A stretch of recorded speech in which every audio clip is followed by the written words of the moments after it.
I'm going to tell you about a couple of nightmares I had, and I'm going to just have to do this handheld and hope I don't wave it around too much. So, I haven't had nightmares or dreams for a long time, but I started to, I guess at the end of April. So these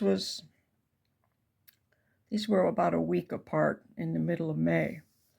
And in this one, I was in a large room with wooden floors and wooden walls, like pine and oak and teak, who knows, but similar to the large houses that you find in Southeast Asia that were rubber plantation houses built in the 20s and 30s. So I was in this large room by myself, and I was drawing a bath, pouring water into the bathtub. And it's a claw-footed bathtub. And the floor plan of the house was something like this. The room I was in was here.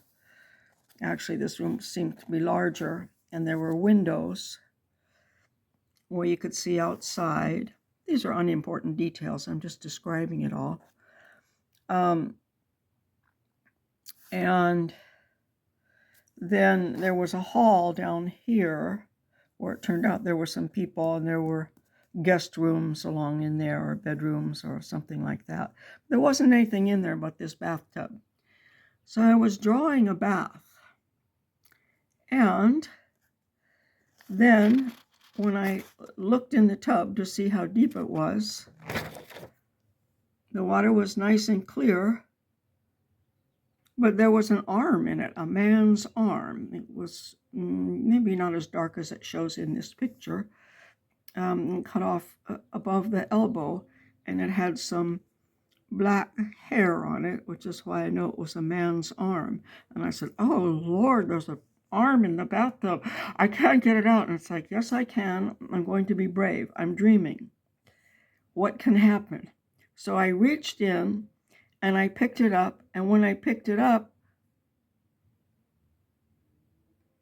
it grabbed my arm really tightly. I picked it up, I guess, with my right hand. And then that arm grabbed a hold of my arm really, really tightly. And I went, oh no, don't panic. And I peeled the fingers off one by one.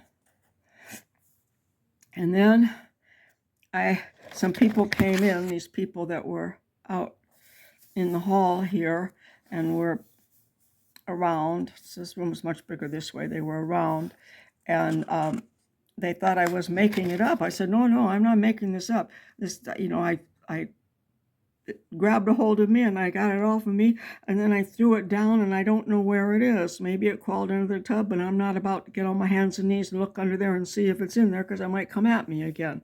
And they said, oh, well, it's not in here. There's nothing else in this room. I said, I don't know where it could have gone, but it's in here somewhere. Please don't go. And then I woke up. And I was really panicky about it, like, what on earth is this about? So I kind of wondered about it for a while. And a week or so later, I found myself going into this large house here. This is the front of it. It's got kind of a cement foundation, and it's just a square building type house. And there were stairs that go into, here's the floor plan, the stairs here, and goes into a large living room. That's most of it. And then there's a hall that goes down here. And so I was looking around in there, and then these suits showed up, these guys in suits, like CIA or Scientology or the Mafia or something, or 5 or 6 of them, and wanted to go talk to me somewhere. It took me down this hall, and I was going, I don't think I should be going down this hall with you guys. I'm not really sure how I got here in the first place. I don't belong here. And then they were talking about, it was a torture room of some sort, and somebody mentioned a ball gag. Where that came from, I don't know. I think I sleep with YouTube on, so there must have been something in there about that. So it was like all the way back in this hall, in this mystery room. And I kept explaining, oh, well, no, I don't belong here. I'm not really even sure how I got here in the first place. And I'm just going to leave and not say anything, okay? And then I found myself out on the lawn. It had this large, well-kept lawn that was on a little bit of an incline. And I was lying down, face down like this. And I saw a suitcase next to me. And I sat up and looked at it. And in the suitcase, there was a man's arm cut off at the shoulder. And this one's a lighter one and more muscular than the other. The other was kind of stringy. Oh, and so then I looked at that and I said, well, no wonder I had that dream about an arm, because look, I found an arm. And then I woke up. I puzzled about things, like, what on earth am I dreaming about this arm in a suitcase? So then, I'm going to put this on pause. I'm back.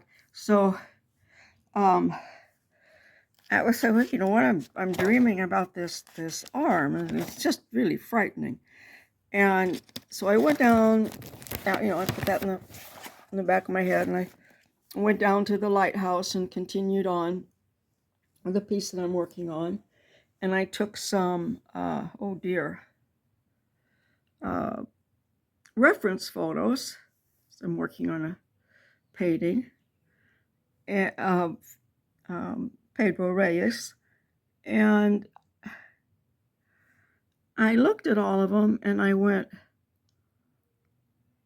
oh no, it's that arm.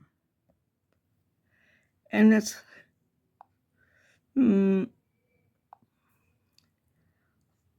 I took reference photos. I've been working on it. If you've seen these other videos that this will be connected to, you'll see what I've been struggling with. It's like, it made it all quite humorous, not so bad. I really have done so much work on this arm in this painting here that it gave me nightmares. I kept taking it off and putting it on and taking it off and putting it on, trying to get it to work out, and it kicked my ass. It's like, it's so bad.